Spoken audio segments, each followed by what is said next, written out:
हाय नमस्कार। आज मैं बनैबी चिकेन तरकारी। प्रथमे चिकेन को नहीं से लुण हलदी अदा रसुण गुंड को भल भाव गुड़े किसी समय रखिदेवी।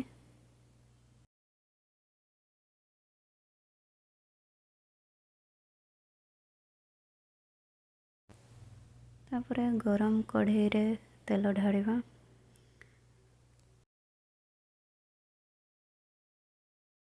तेल गरम होला परे आलू को फ्राए करिया।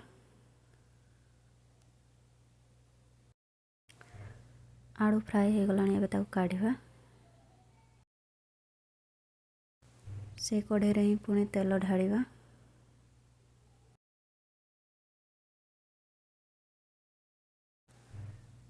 सुखिला लंका और गोटा गरम मसला को देवा ता संग को गोटे तेजपत्र। तापर प्याज को पकेवा। प्याज को भल भाव भाजिबा।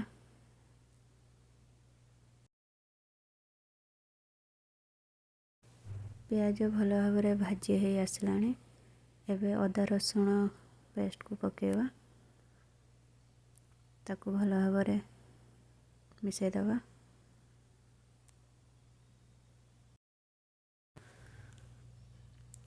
अदा रसुण पेस्ट भल भाव भाजी हो गला। एबे आमे सब गुंड मसला पेस्ट पकेदबा। तो भल भाव कषिबा।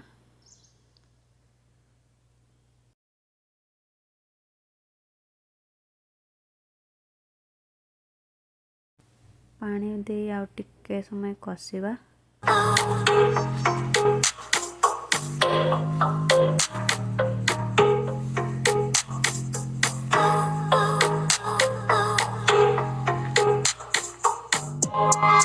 मसला भी भल कि कषि हो गला।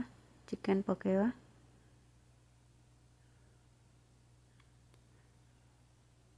चिकेन को भल भाव मिसेवा।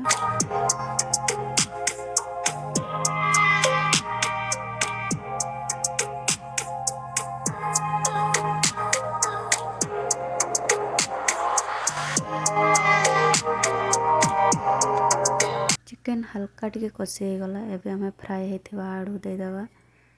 प्याज टिके दे दबा। आउ लुण दे भल भाव मिसई दबा।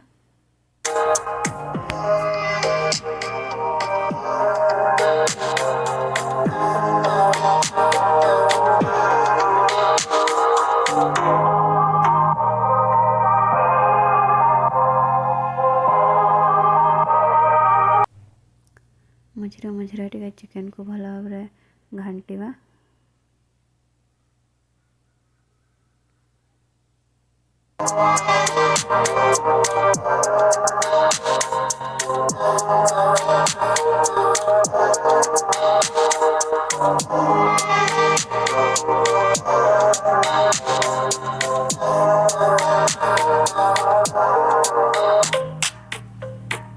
चिकेन आलू एबे भल भाव कषि हो गला।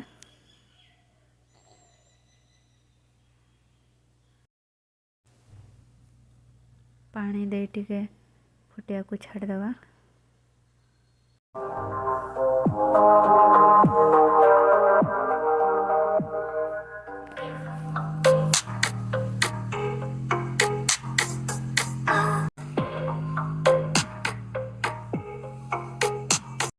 चिकेन हमर रेडी हो गला। एबे आमे चिकेन मसला आ कटाई देवा धनिया पत्र को दे देवा।